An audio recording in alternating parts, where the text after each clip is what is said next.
sexual y familiar de los dominicanos es un compromiso que asumimos con firmeza inquebrantable todos los días. El acceso garantizado a un servicio de salud eficiente, solidario y oportuno es el derecho fundamental que defendemos. Desde el Consejo Nacional de Seguridad Social, trabajamos con integridad para asegurar una asistencia médica suficiente, ampliando cada vez más el catálogo de prestaciones y extendiendo la cobertura de los servicios de salud, mejorando así la calidad de vida de nuestra gente. Vivir con seguridad social es un derecho de todos.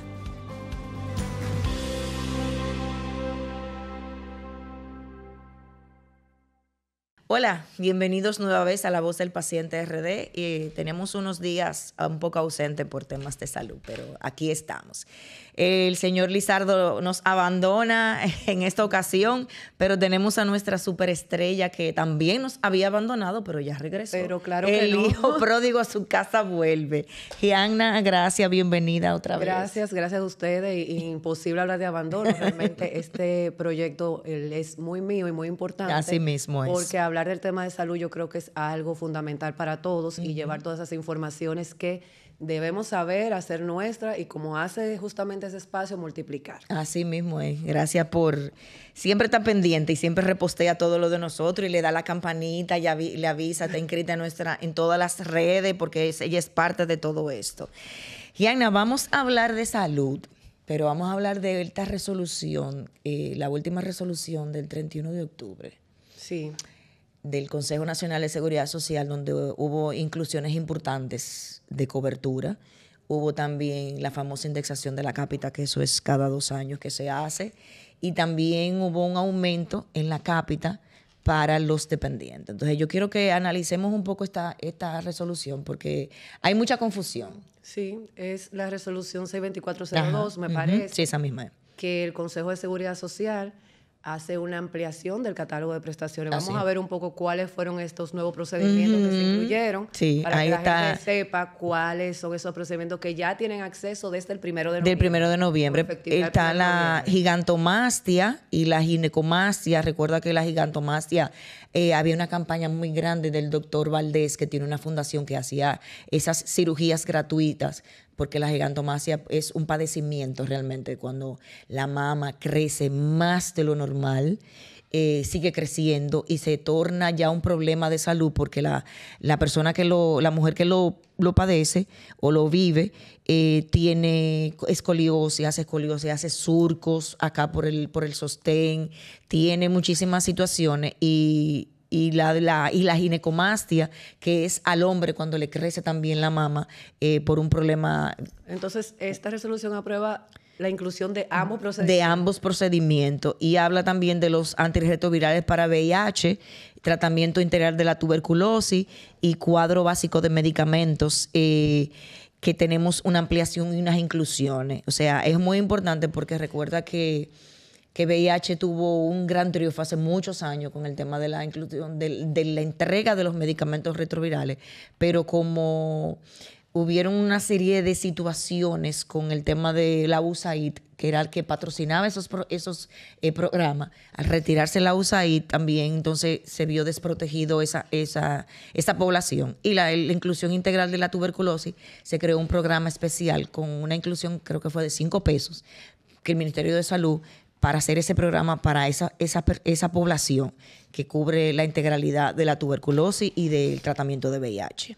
Entonces, en el caso de los primeros procedimientos, vemos que la resolución dispone que va a haber una cobertura de un 90%. Ajá, así mismo. Aquí Entonces, está. nosotros como afiliados, los afiliados que necesiten el acceso al procedimiento van a hacer un pago de un 10% que nunca va a ser superior al salario mínimo. Exactamente. Eso es también muy importante que lo tengan en cuenta. O sea, que ya a partir del 1 de noviembre, esos procedimientos que Teresa mencionaba ya están incluidos. Incluso nosotros sé de algunos casos que han solicitado ya la cobertura de la gigantomastia. Hoy estamos casi finalizando el mes de octubre. O sea, que era algo que realmente se requería, sí, que había se requería. Ya afiliados. Lo que pasa es que ahora que hay que, eso tengo entendido, que las ARS tienen que contratar la red hospitalaria que va a hacer esos procedimientos. Hay un protocolo, pero entonces ya hay que adecuarlo para la cobertura. Yo creo que ya a partir de enero por ser justos, ya la persona que necesite esa cobertura va a tener su centro asignado donde puede ir con el cirujano y todo eso. Es muy importante porque se estaba pidiendo, hay una gran población en el interior del país, no recuerdo el pueblo, donde eso sucede mucho. Hay muchas pacientes con esto. Teresa, con el tema de los medicamentos que se incluyeron, que tú mencionabas el tema de los ARV, sí. Para VIH y la cobertura también para los pacientes de tuberculosis, eso se creó un nuevo programa que es el FONSAT. El FONSAT, a través del Ministerio de Salud Pública, donde se va a enviar. La diferencia que es que ahora eso está dentro de la Seguridad Social. Que se cree este programa, se envían esos recursos y todo va a ser vía el Ministerio de Salud Pública. Y las ARS deben tener centros que estén acreditados por el Ministerio de Salud Pública. ¿Por qué? Porque en este tema, sobre todo en el tema de VIH, hay una parte muy importante que es de la confidencialidad. Exactamente. Entonces, por esto que tienen que ser centros específicos para hacer la dispensación de este medicamento que ya está incluido. Los agentes antirretrovirales se llama. Sí, y sobre todo de la confidencialidad, Ana, porque con el tema de las redes sociales y todos estos fake news y toda esta parafernalia que hay, es muy importante respetar la privacidad de los pacientes.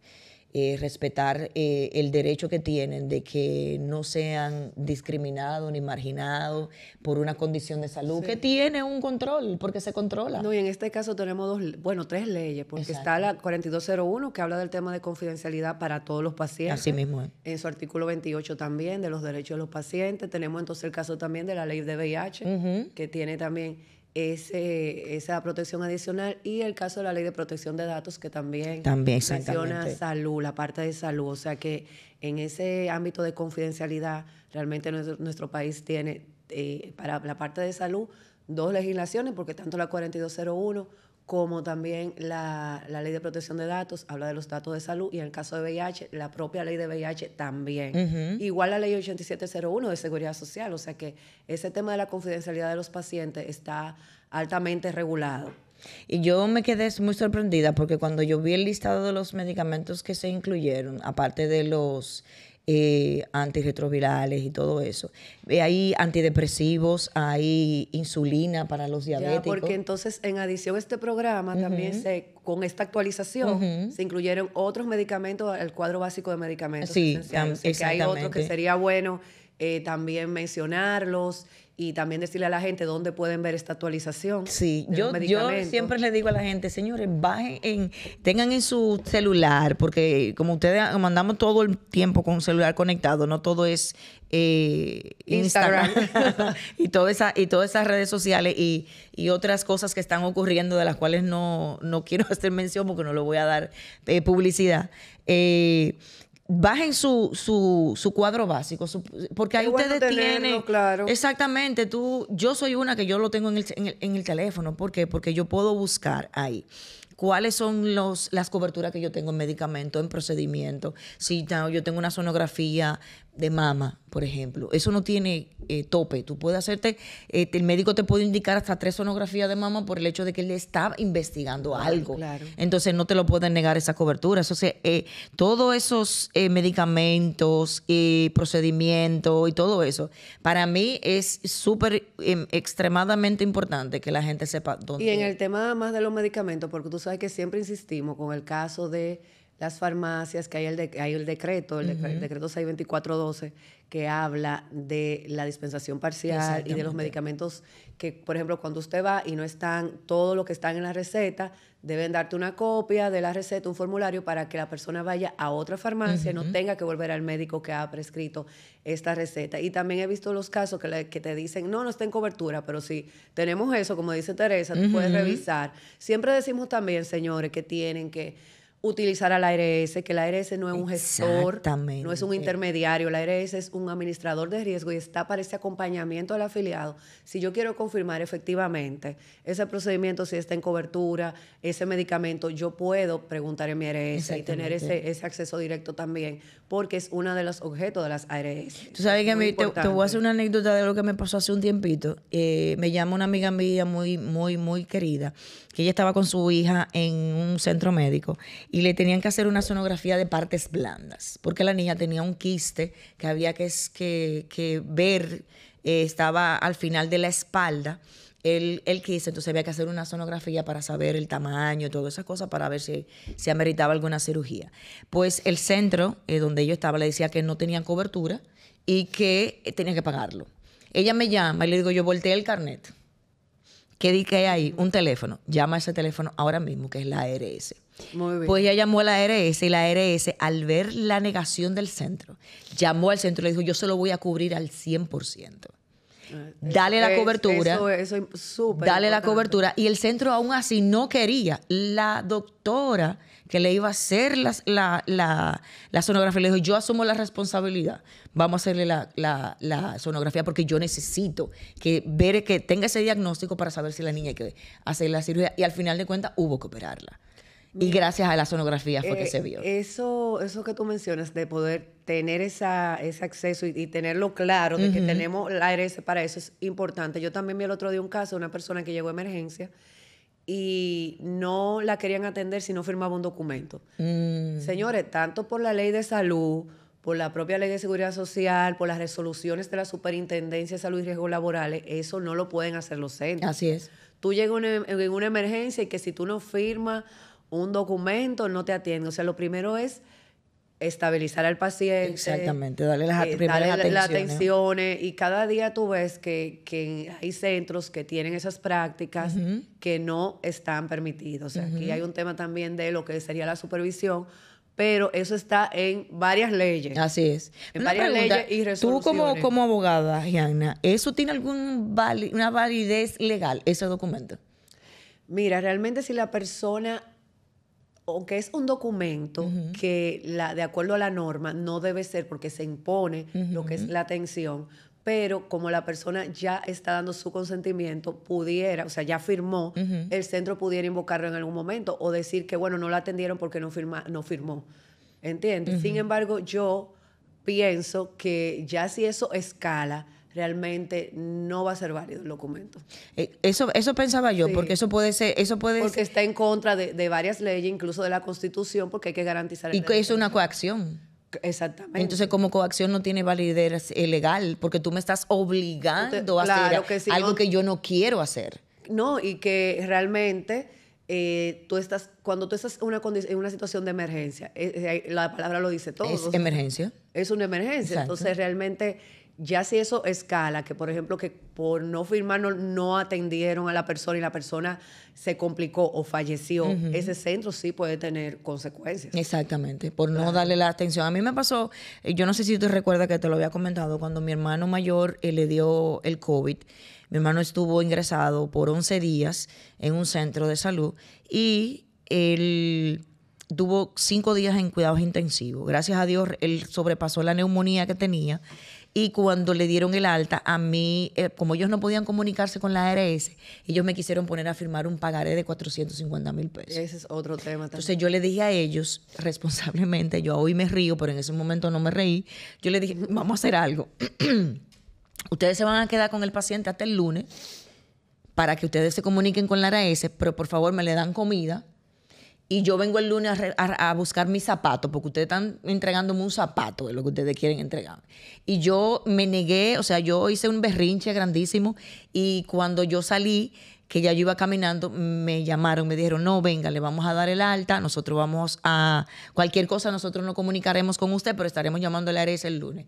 Digo yo, ustedes no se van a comunicar conmigo porque la ARS es responsable de dar la cobertura y más si es por un COVID, que recuerda que el COVID tenía cobertura total, 100% y todo lo demás. Y los medicamentos. Todo, absolutamente todo. Bueno, al final de cuentas, sí me llamaron un día diciendo que yo tenía una deuda y yo llamé a la ARS y la ARS me dijo, obvio esa llamada y no se preocupe. Gracias a Dios eso pasó.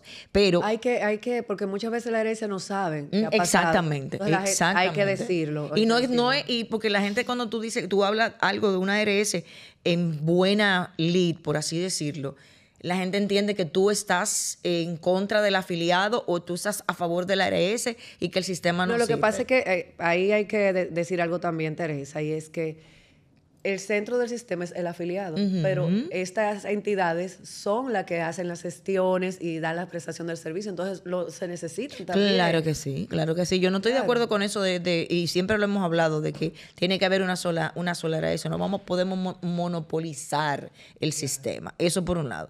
Y vamos a hablar del aumento de la cápita para los dependientes.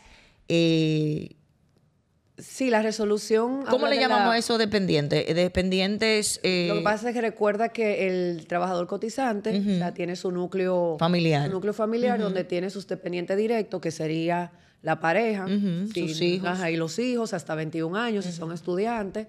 Y no importa en el caso de la pareja si es matrimonio o unión libre. Exacto. O sea, ese es su... núcleo directo, vamos a decir, pero también hay unos dependientes adicionales. A los dependientes adicionales, esa es la palabra. Que tú puedes también incluirlo, pero esto sí tiene un costo adicional, porque con el descuento que a ti como trabajadora te hacen, tú puedes incluir la pareja y los hijos. Como dijimos, hasta los 21 años, hasta los 18 y hasta los 21 si son estudiantes. Exacto. Y hay un paréntesis muy importante, cuando el hijo cumple los 18 años, hacer la actualización con el tema de que esté estudiando para que se quede en el núcleo. Sí, porque se enteran si cuando lo sacan. Si no, se enteran cuando sale el niño, el adolescente, por así decirlo. Sale y entonces ahí va a la parte caería, independientes adicionales, que también se puede incluir a los hijos mayores de 21, independientes adicionales, pero tienes que pagarlo. Entonces, la resolución, tú mencionabas, Teresa, que hace una actualización del CAP. Que eso no afecta al trabajador cotizante. ¿Por qué? Porque este descuento que se hace para salud y para lo que es seguridad social no se modifica si no es por una ley. Así no hemos tenido una modificación de ley. Lo que pasa es que en este caso, si yo tengo dependientes adicionales, por ejemplo, yo tengo a mi mamá y mi papá, por ejemplo. Entonces, a tus suegros. Sí, o pueden ser tus suegros también, y hijos mayores de 21 años. O de 18, si no tienen el certificado de estudio. Entonces, esto sí cambió. Esto sí se hizo una actualización por la actualización también del CAP. 1.920 pesos creo que son. 1919 con unos piquitos, o sea, 1920. Yo lo redondeo, 1920. Claro, entonces, porque si tú ves, por ejemplo, si tienes un dependiente adicional, si tú, por ejemplo, tienes un hijo mayor de 21 como dependiente adicional, tú vas a ver que ahora, en el descuento del mes en curso, ya se hizo este cambio. Antes se pagaba 1.700 y algo. Entonces 63. Ahora cambió. Y es por estas coberturas adicionales que estamos mencionando que se incluyeron con esta resolución del Consejo de Seguridad Social. Una cosa que habíamos conversado, y algo que yo siempre digo. Antes existían las igualas médicas, ¿tú te acuerdas? Las igualas médicas. Estaba ATSME, SDS, un grupo de igualas médicas, donde tú... como empleado tenías tu seguro por el seguro social. Habían empresas que tenían a su empleado en el seguro social. Entraron las igualas médicas y tú afiliabas. Tú eres el jefe de hogar, tu esposa y tus hijos. Y tú pagabas por cada uno de ellos una cantidad. Ahora, por ejemplo, en los planes voluntarios o complementarios, porque hay complementarios de que tú pagas un extra. Si la empresa no te lo cubre, tú tienes a tu esposa o esposo, y si tú tienes 4 hijos, por decirte un ejemplo, y a ti tu esposa o tu esposo no trabajan y tú eres la cabeza del núcleo, y a ti es que te descuentan, y a ti te van a descontar tus ahora mismo 1.700 y pico, creo que son. Pero con esos 1.700 y pico de pesos. Tú dices el descuento como trabajador. Como trabajador que tú eres. 3.01, 04 de tu salario. De tu salario hasta un tope de 10. Exactamente, de 10 de salario mínimo, exacto. Ahí tú tienes todo tu núcleo. Tú tienes todo tu núcleo, pero a ti nada más te están descontando ese 3.04. Ese 3.04 de tu salario, pero tú tienes a tu esposa, y si tú tienes 5 o 6 hijos, están ahí los 5 o 6 hijos. Sí, claro, también. Entonces tú no tienes que, no era como antes que tú tenías que pagar por ti, por tu esposa y por tus 5. Claro, porque antes de la seguridad social, esos seguros médicos, esas igualas médicas que tú mencionas, realmente no era obligatorio que la empresa lo tuviera para sus trabajadores y muchas personas iban de manera directa, que lo que tú explicas, a hacer esa contratación de ese seguro, pero era entonces, tú podías hacer un plan familiar. Entonces, en ese plan familiar, claro, tú ibas a pagar un monto por cada integrante, de la familia. Sí, realmente que con la seguridad social es un cambio, wow, muy favorable. Entonces, Gianna, la cabeza del nudo, que es el esposo o la esposa, tiene 12 mil pesos anual de medicamentos. La esposa o esposo tiene 12 mil pesos de medicamentos. Y los 4 hijos tienen 12 mil pesos de medicamentos. Con ese 3.5. O sea, la gente como que yo soy una defensora acérrima de la seguridad social. Porque al principio cuando yo no la entendía, cuando yo no sabía lo que era, yo la criticaba mucho. Pero cuando yo la entendí y yo empecé a investigar y pero señor, o sea, yo estoy pagando, o sea, yo me están descontando el 3.5 de mi salario, pero yo tengo mi familia completa. Y mi familia completa tiene los mismos derechos que tengo yo. Tengo en medicamentos, en atención, en consulta, en alto costo, que Dios libre a uno, en todo. Lo mismo que yo tengo, lo tiene mi familia y yo nada más estoy aportando un 3.5 porque es una ley solidaria. Exacto, y también recuerda que en esos planes existentes de las igualas médicas antes de la ley de seguridad social, tenían, por ejemplo, las exclusiones por edad. Claro, y por persistencia. Exacto, la persistencia. ¿Qué es persistencia? Que si la persona ingresó al seguro y ya venía con una condición de salud. Hipertensión, diabetes. Ya no tenía cobertura por eso. Nada que tuviera relacionado con la hipertensión y la diabetes te lo cubría. Ya seguridad social eso no existe. Exacto, tú puedes llegar siendo hipertenso, aclarando, diabético. Claro, que por ejemplo, personas que no están o sea, que ahora mismo no tienen un trabajo, bajo una relación de dependencia, que no cotizan vía la seguridad social, pueden comprar un plan voluntario y esos planes voluntarios sí pueden tener. Exacto, esas negaciones. Para mí son negaciones. Porque... Inclusiones, Teresa, vamos a decirle. No, y que también a medida de que tú vas envejeciendo, te van aumentando la póliza porque tú eres un riesgo mayor. Claro, pero ojo, esto no es en seguridad social. No. Son planes voluntarios y privados. Y lo que existía antes de que existiera la ley de seguridad social, que tiene ya esta garantía de no hay límite de edad, no hay persistencia. Tú puedes tener 75 años y tú estás trabajando y tú vas a tener tu seguro aunque tú tengas 75 años.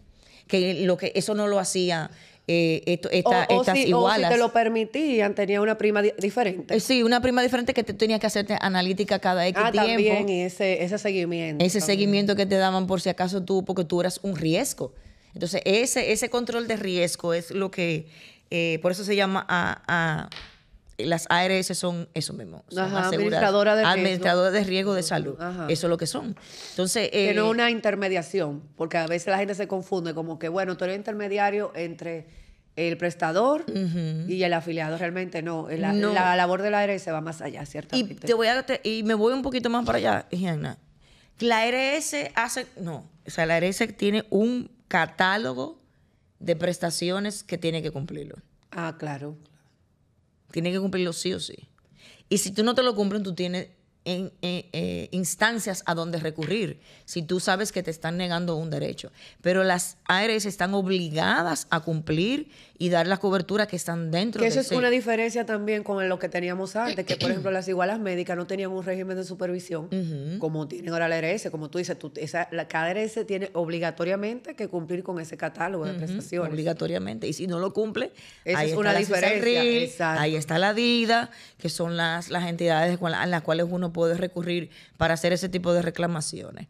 Y Ana, pero nosotros nos hemos metido en el tema y a mí me ha encantado. Y hemos dejado un poquito la resolución de lado con el tema de... Bueno, básicamente lo que comentábamos de la resolución son las inclusiones de estos nuevos procesos que ya lo explicamos, de los programas vía el FONSAT, que es de los ARB y el tratamiento integral de la tuberculosis, y que tú mencionabas que hay medicamentos también, aparte de esto, o sea, que se hizo una actualización al catálogo de medicamentos y que se incluyeron alrededor de 40 nuevos medicamentos, y ahí mencionamos dónde podemos ver cuáles son estas nuevas sustancias. Hay una aclaración importante, que nuestro catálogo es por sustancias. Exacto.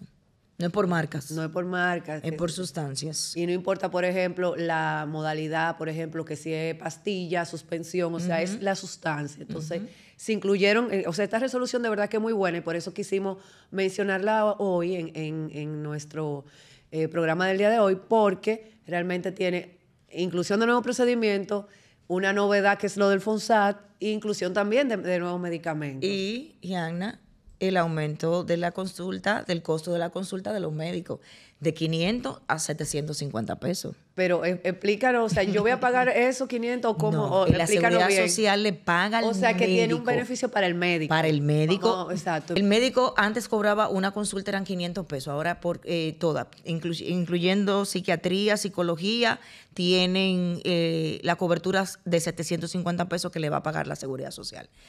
Pero, y ahí vengo yo, con la mala leche siempre, de que eso no garantiza que el médico te vaya a bajar el copago. Gracias.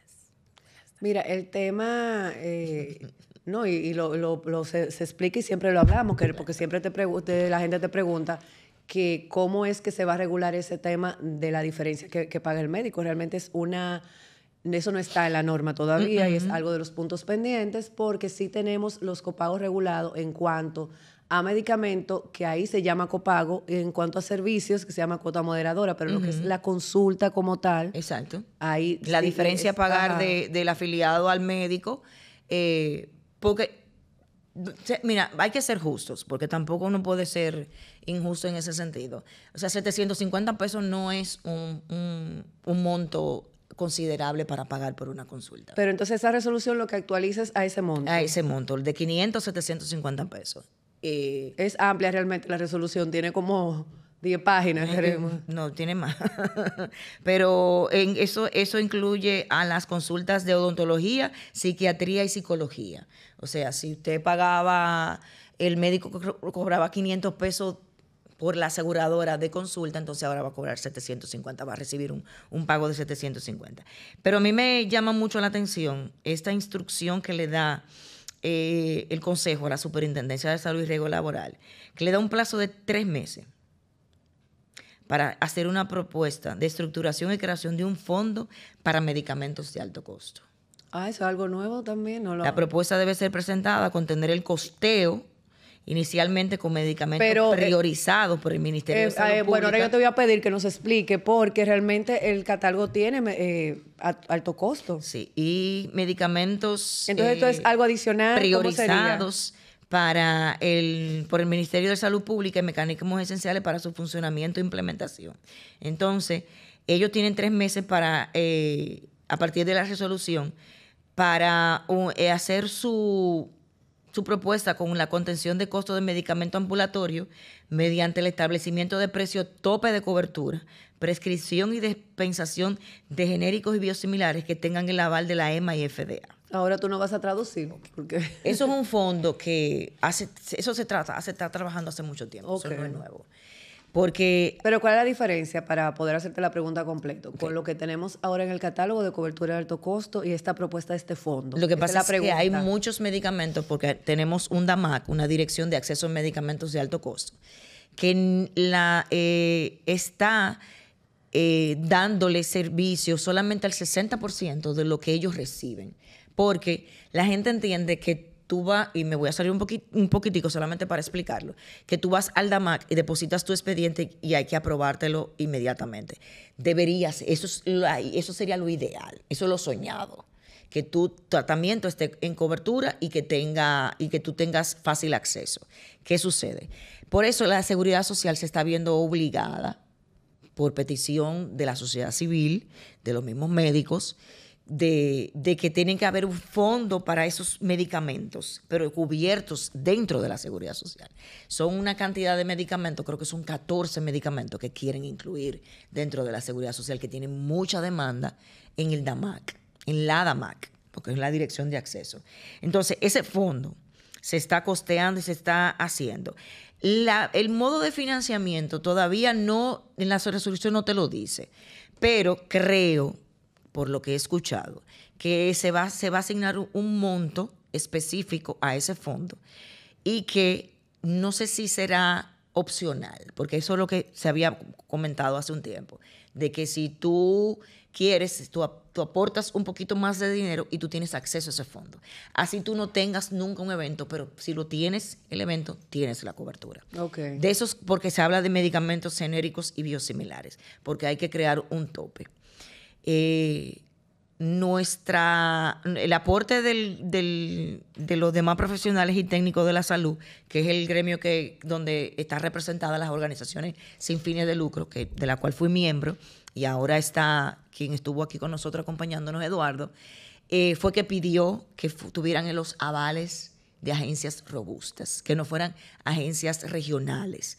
Me refiero de la región como México, como Argentina, de la región, sino agencias robustas como EMA, que es europea, FDA, pero hay otras agencias como la de Japón, la de Australia, la de Canadá, que son igual de robustas. ¿Por qué? Porque hay medicamentos que son genéricos que tienen bioequivalencia, que son iguales que los originales, y hay biosimilares que hacen casi la misma función de un innovador, por eso se llaman biosimilares. Se piden por un tema de costos, pero eso no garantiza que los costos sean menores que los innovadores.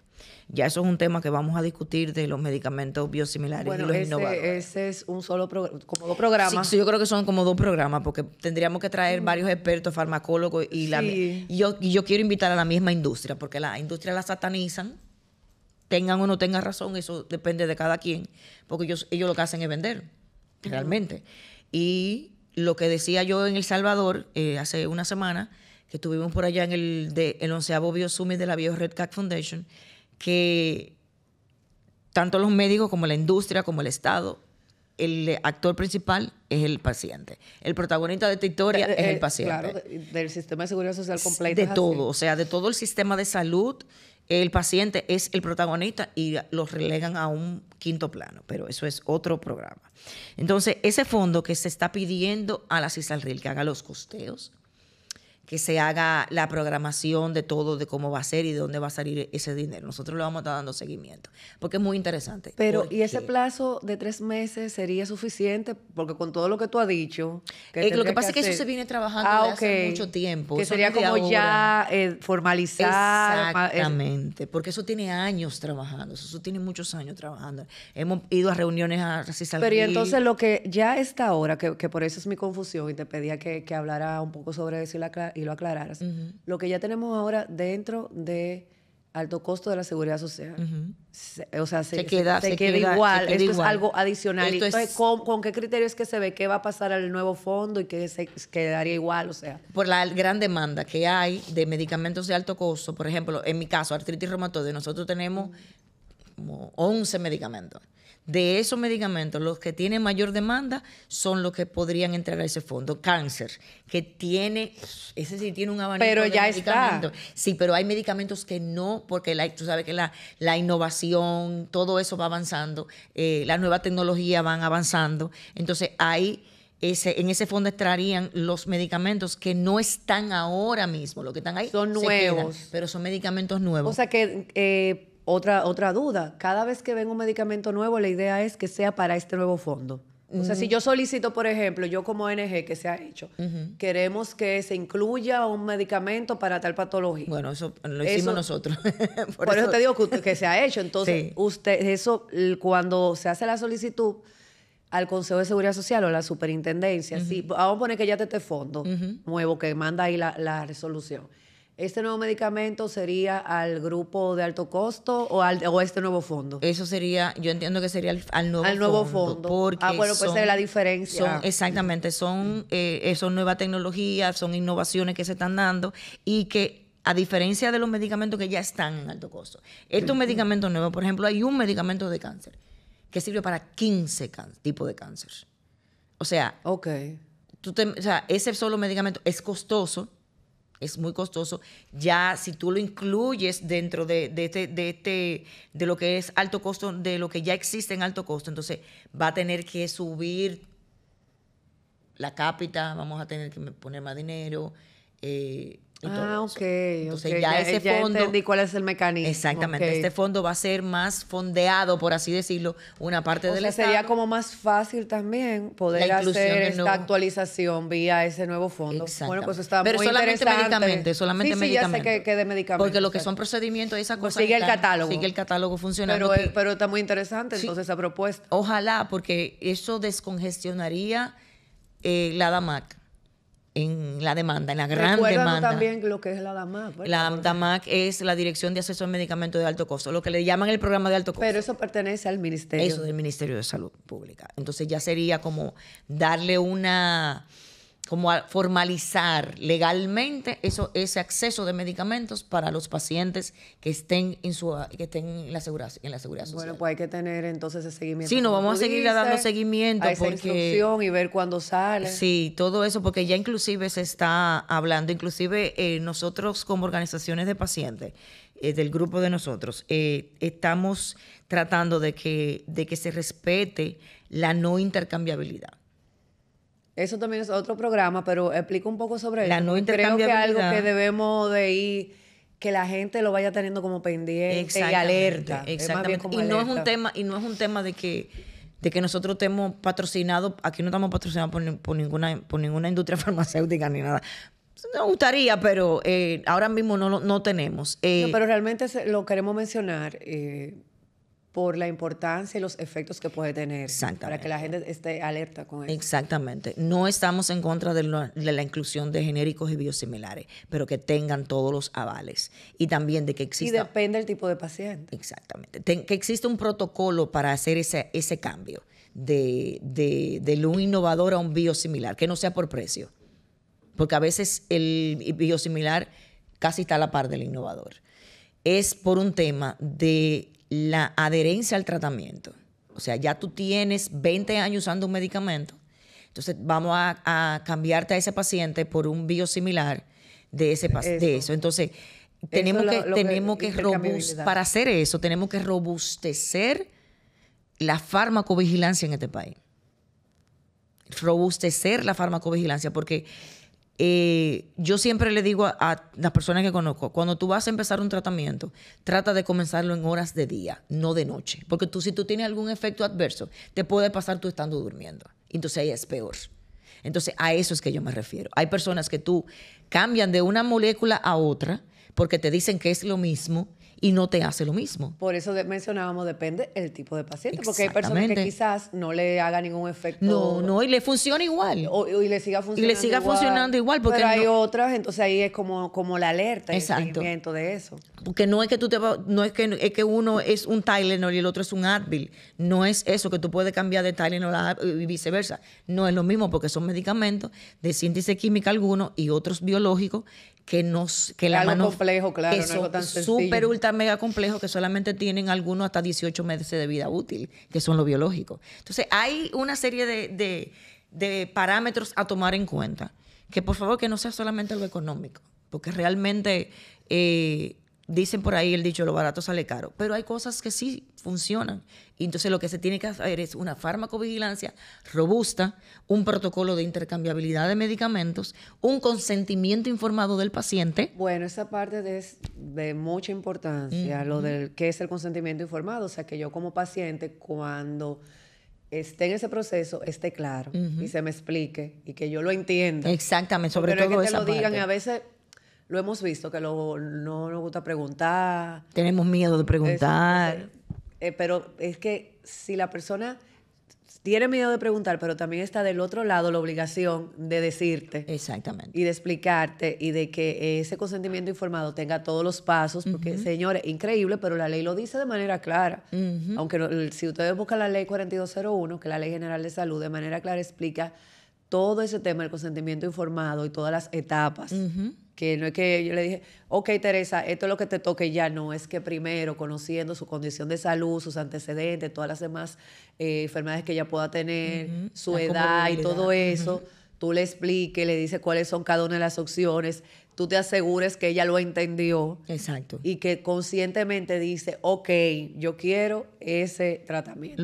Eso es lo que el consentimiento y yo soy una abanderada del consentimiento informado porque yo lo uso mucho. Incluso cuando a mí me diagnostica, cuando a mí me iban a poner mi medicamento, mi tratamiento biotecnológico, yo lo que hice preguntar fue cuáles son las opciones que yo tengo. Me dijeron, mira, hay esta opción, que esta opción es una inyección, subcutánea semanal. Eso es. ¿Cuál otra opción? Espérate, si eliges la inyección, tiene estos efectos. Ajá, o sea, exactamente. Son como las etapas. Exactamente. Esta es quincenal. Esta inyección subcutánea quincenal. Ok. Esta es una infusión vía vena mensual. Y esta, en ese momento, esta es 2 dosis, día 0, día 15, anual de este medicamento. Y le dije, yo quiero esa. Pero, Teresa, yo quiero esa, ¿por qué? Porque yo no...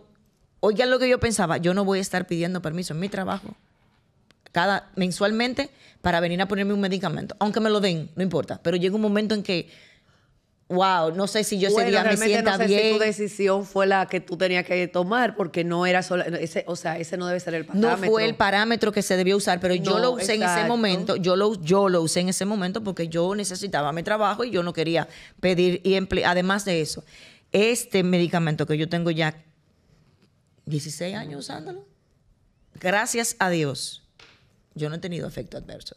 Y me ha funcionado y me ha mantenido calidad de vida y todo lo demás. Y yo leo los insertos de todos los medicamentos, pero si uno se lleva de eso también se vuelve loco. Sí, realmente. No, realmente es que te puedan explicar lo principal, porque realmente sabemos que por norma siempre en todos los insertos de los medicamentos ponen todas las posibilidades. Hay que ponerlo, pero volvemos y decimos que depende del paciente, depende de su condición. Lo mismo que me puede aplicar a mí, no le puede aplicar a Teresa y viceversa. Entonces, ha sucedido en muchísimos casos que pacientes que han tenido que migrar de una molécula a otra porque no le funciona. Sí. Y eso es así. Gianna, pero si nosotros seguimos aquí, no vamos a terminar nunca. Sí, pero vamos a puntualizar entonces la resolución, la nueva resolución, para que nos quedemos con esas informaciones importantes de esta resolución 62402 del Consejo de Seguridad Social. Exacto. Es una resolución que ha venido a ayudar y a por lo menos a hacer un avance dentro de lo que es la salud, inclusión de procedimientos, de medicamentos, nuevas coberturas. O sea, ha sido un gran avance realmente. Esperamos que sigamos así, que la modificación de la ley 8701 que se está hablando y se está discutiendo tanto tiempo se haga una realidad, que podamos tener la atención primaria, que es súper, ultra, mega importante, y que la verdad que aprendamos y busquemos cuáles son nuestros derechos y entendamos que nosotros tenemos instancias que nos ayudan a entender lo que no entendemos y a ser acompañantes de los procesos en los que estamos ahora mismo. Así es. Entonces los puntos principales serían, ya para ir cerrando, los 2 procedimientos nuevos que se agregaron, el nuevo fondo de atención con los medicamentos de ARV y tuberculosis. Así mismo. Y la actualización de la cápita, que no tiene impacto en lo que es nuestro descuento directo, pero sí en caso que la persona, el afiliado, tenga dependientes. Y el aumento a los médicos de 500 a 750 pesos. Es otro punto también. Y cerrando con tu mensaje de que hay que seguir informándose. Para mí la seguridad social es la ley de mayor importancia luego de nuestra Constitución, pero es importante que podamos conocer sus beneficios y luego que ya tenemos ese conocimiento, seguir hablando de eso, que es lo que hacemos. Así mismo es. Señores, gracias. Este espacio fue patrocinado por el Consejo Nacional de Seguridad Social, a quien le damos las gracias. Suscríbanse a nuestro canal de YouTube, sigan nuestras redes sociales y sigan a Gianna, que ya tiene su cuenta de consultoría en seguridad social. Para la parte de salud. Para la parte de salud. Y de verdad, muchas gracias, Gianna. No te pierdas más, por favor. Te necesitamos. We love you. We need you. Porque es un placer para mí que nosotros nos sentemos a conversar. El señor Lizardo, cuando se reintegre, estaremos los 3 haciendo un hermoso programa para ustedes. Así que ya ustedes saben. Buena suerte. Bye.